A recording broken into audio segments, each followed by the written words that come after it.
It gives me great pleasure to welcome to our keynote address Pradman Kaur, the President of Hughes Network Systems. For over 20 years, Pradman has led Hughes to become the world's dominant provider of broadband satellite networks and services, annually maintaining over a 50% share of the VSAT market, with more than 7 million terminals. Pradman, thank you so much for giving up the time to speak to us.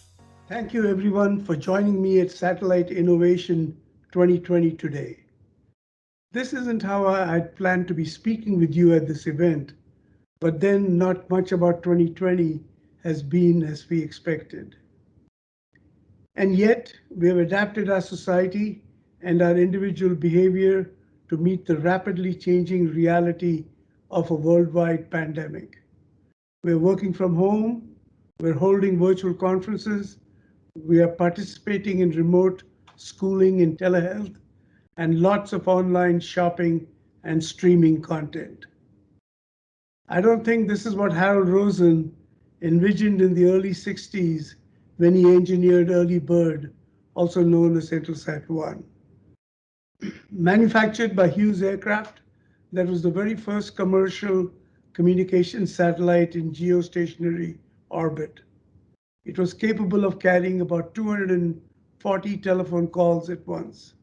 Can you imagine? There's more processing power in your Ring doorbell today than there was in that satellite. Or the '64 Tokyo Olympics. That was the first time the Olympic Games were broadcast live via satellite and in color. And now you can watch replays of those games on your smartphone. These are two of the innovations that inspired me early in my career when I began working for Digital Communications Corporation, the precursor to the Hughes we know today. When we invented the first two-way VSAT and sold the system to Walmart in the 1980s, we never could have imagined the extent to which enterprise networks would evolve, supporting electronic transactions, inventory and payroll management, not to mention digital commerce, on-premise Wi-Fi, interactive digital signage, and so much more. Or when we created satellite internet to help connect people in remote and rural areas to the nascent World Wide Web. And now our service, HughesNet, connects millions of families and small businesses for work, school, telemedicine, government services, etc. So what could possibly be next? Let's imagine briefly what our future may look like. When you wake up in the morning, the blinds open automatically and the shower turns on to your preferred temperature.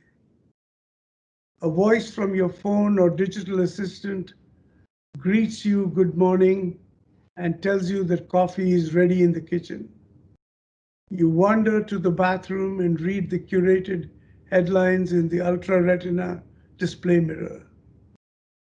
For your first meeting of the day, you join a conference call from your mobile device and enter a conference room via hologram.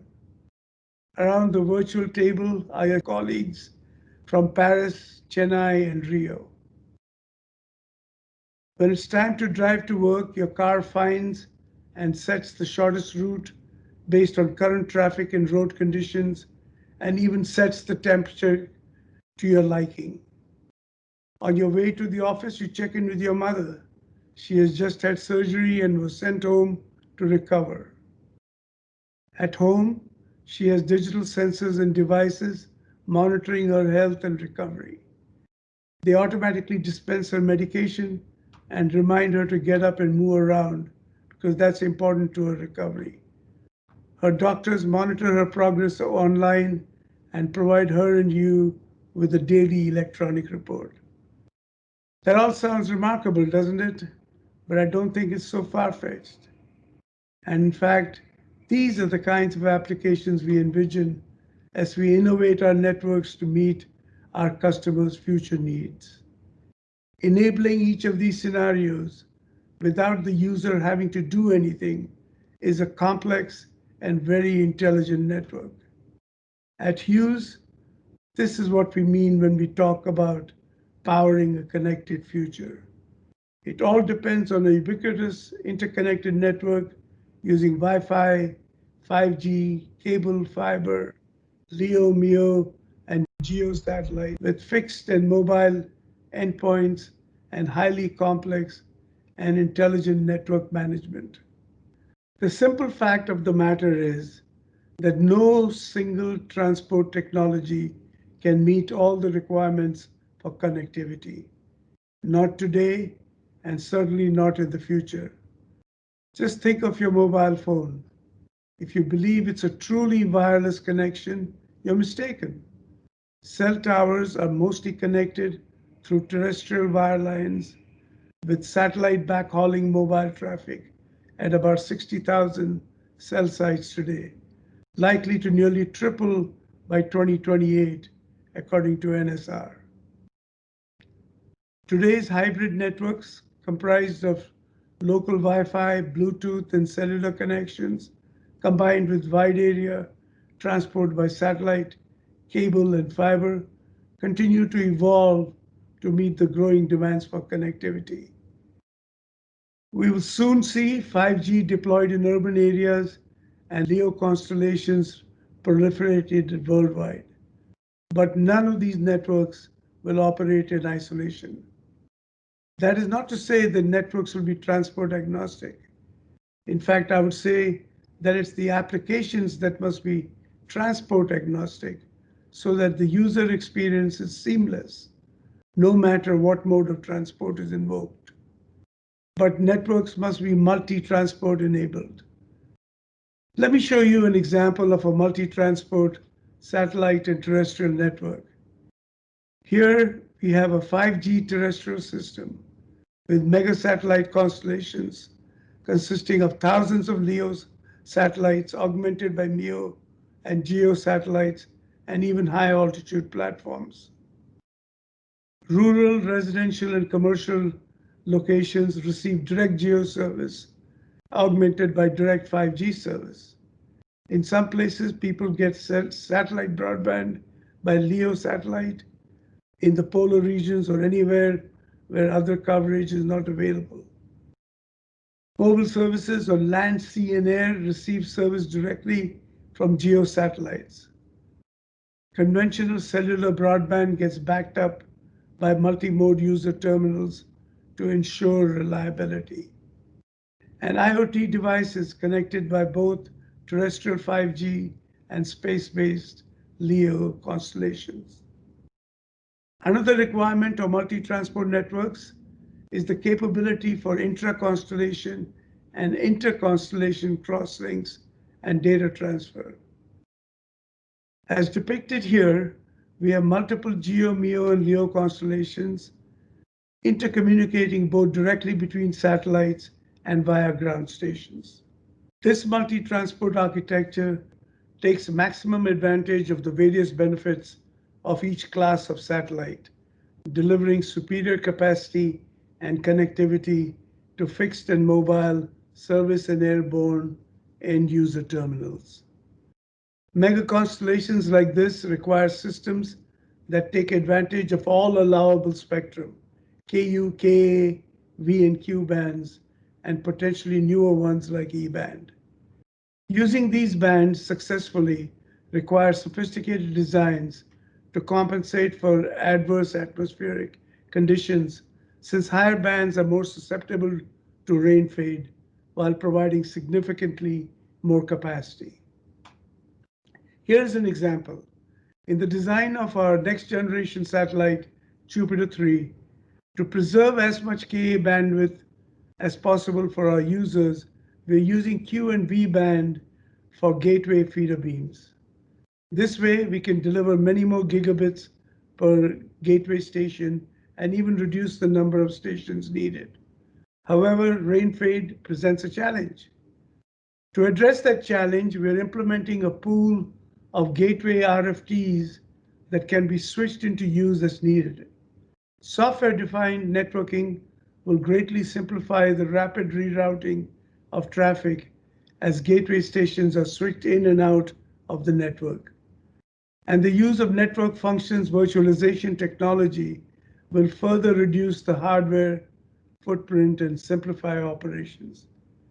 In combination, these technologies enable rapid switching of gateways during fade conditions to maintain seamless connections for individual users. We should not underestimate the overall impact of the Internet of Things on our networks, regardless of transport. As more and more devices require connectivity, they add pressure to the networks both for capacity and for prioritization. There is a significant real and growing flexibility challenge from the IoT community. Intelligent devices that demand immediate connectivity are being deployed at a rapid clip, not only for personal convenience, but for essential health and medical support, as well as home security and the HVAC systems. Consumers expect these IoT devices to just work once they're activated. This means that the intelligent network, starting with the local area network, must recognize and adjust in real time to the demands of the connected devices, such that satisfactory performance in the eyes of the user is instant and then maintained over time. This will undoubtedly result in the prioritization of certain critically important traffic over normal or less important traffic. Your thermostat, smoke detector, fitness tracker, refrigerator, security system, light bulbs, and yes, even the smart commode all demand reliable connectivity plus plenty of data.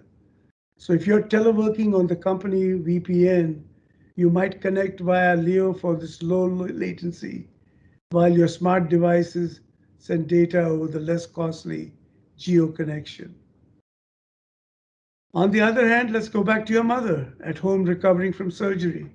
She may be using her laptop to stream movies while she recuperates. But if her monitoring device senses a problem, say her blood pressure suddenly drops, you'll certainly want that alert to take priority on the network over Netflix. And perhaps the emergency notification routes over the more available LTE connection while the geolink is streaming. By policy and practice, multi-vendor, multi-transport networks will define the connected future. Network designers and operators will have to adjust to this new reality if they have not already. None of us predicted the demand for connectivity that this pandemic would ignite. What might the next epidemic or natural disaster bring? Network design engineers cannot anticipate every possible challenge with pre-planned change orders. Rather, we must build into our networks the ability to modify them in real time for anomalies as well as unanticipated surges and changes in user demand. The satellite industry has embraced flexible satellites of late, building into the payload the ability to move or change capacity once on orbit. This flexibility can be activated as needed, employing sophisticated power, bandwidth, and frequency engines that allow for immediate and dynamic capacity throughput adjustments to compensate for traffic demands. For instance, think about the cruise market. In winter, cruise ships are active in the Caribbean. In summer, they may sail off the coast of Alaska. A flexible geosatellite over North America could move capacity seasonally to support that kind of operation. In order for flexible satellites to modify networks in real time in response to changing demand, the ground network must be equally adaptable. Timing is crucial. Reconfiguration must be coordinated precisely with the ground system so that no modems, whether at the gateway or the remote terminals, are properly tuned all in a matter of seconds. By combining onboard flexibility with dynamic ground network infrastructure adaptability, intelligent satellite networks can achieve optimum performance and end user satisfaction. And here's another harbinger of network flexibility to come.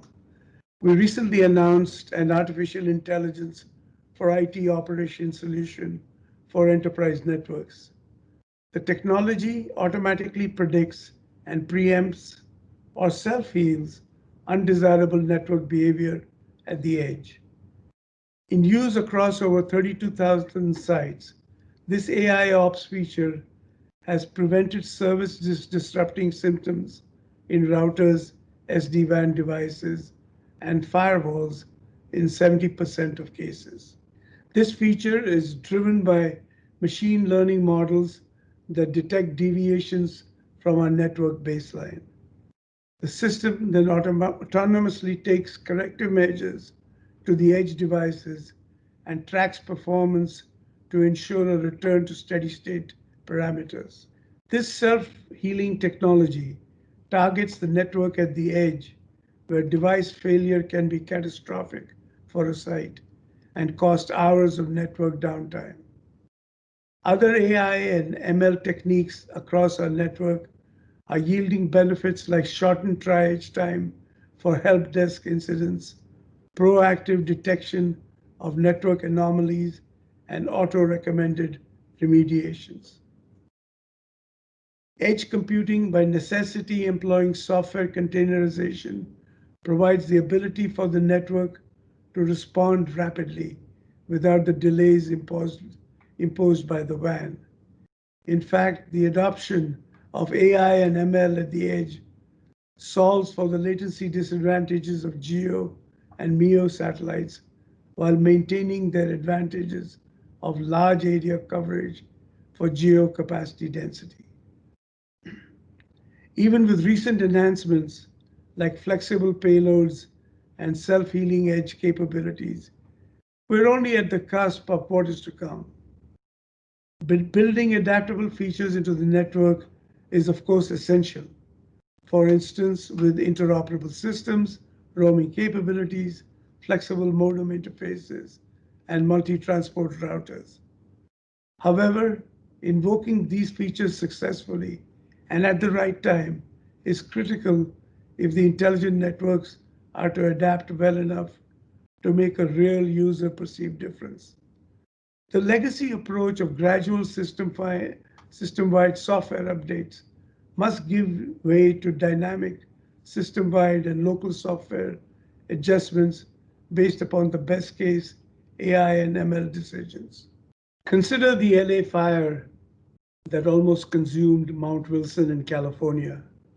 This is the site of the famous Mount Wilson Observatory, but it's also home to nearly $1 billion of telecom infrastructure that serves the surrounding area.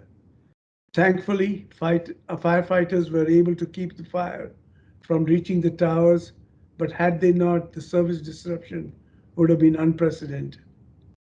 Let's say the worst had happened. An intelligent multi-transport network could have autonomously diverted the traffic that would have gone through the Mount Wilson infrastructure to, let's say, a multi-orbit satellite network, which is immune from that kind of disaster. Intelligent networks of the future, regardless of transmission method, must survive and thrive in the presence of floods, fire, power outages, earthquakes, not to mention pandemics and even war. Do you recall one of the primary attributes of the early internet? It was called the ARPANET and had the ability to route traffic around problem nodes or links so that the network of research universities and labs could survive an attack or any other unforeseen circumstance.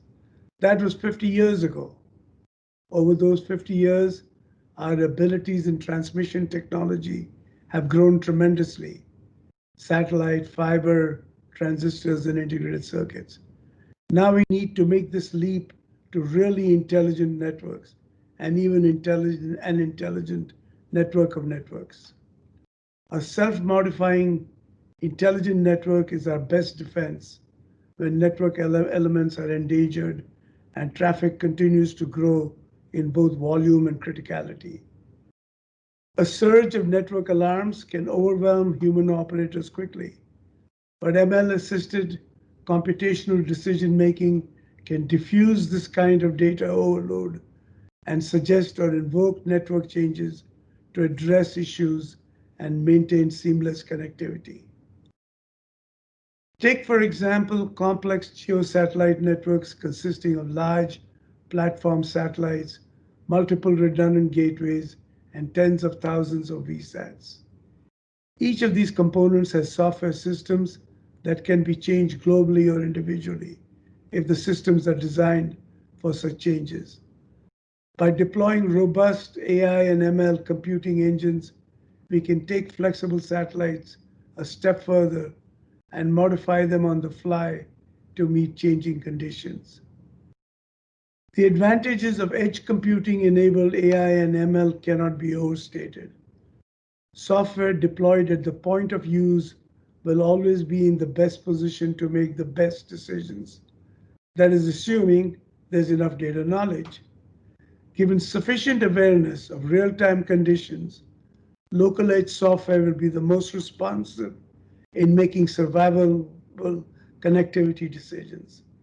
Edge computing supported by cloud-based federated learning can offer the optimum survival decision-making.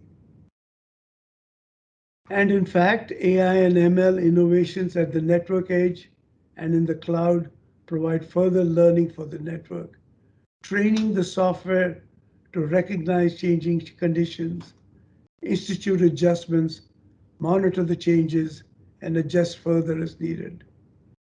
Designing a network for adaptability means creating a flexible software and hardware architecture that provides the hooks, APIs for software, for example, that will allow future unanticipated changes to be implemented either by human design or by AI and ML engines, or most likely a combination of the two. So in concluding, the pandemic has been eye-opening on many levels, and not just because I binge-watched all 5 seasons of Breaking Bad. It's not an understatement to say it forced rapid disruptive changes in our society. International air travel is down 62%, domestic driving is down 34%, but online connectivity is up to 20 to 40% or more depending on the country. Over the last 6 months, traffic on the Hughes network and on all broadband networks increased dramatically. We no longer have regular peaks in traffic, it's constantly at peak. Telework, remote learning, and virtual healthcare have become daily normal practice for people around the world. Businesses are learning how to be efficient and productive with remote workforces. The demands on all networks, whether enterprise, government, consular, domestic, or international, are unprecedented. And while humans seem to have adapted rather quickly, and our networks have held up under the demands of COVID, are we prepared for what's next?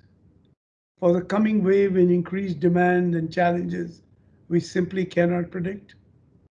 I believe that finding methods and design practices that incorporate intelligent AI and ML elements will drive innovations as much as transport and computational capacity improvements. At Hughes, our engineers continue to strive for ways to provide more broadband services to an expanding customer base, both domestically and internationally. In addition to the traditional more bits per hertz challenges, we're looking for ways of making each bit transported more useful. One thing we've learned over the past 50 years is that demand will outpace supply.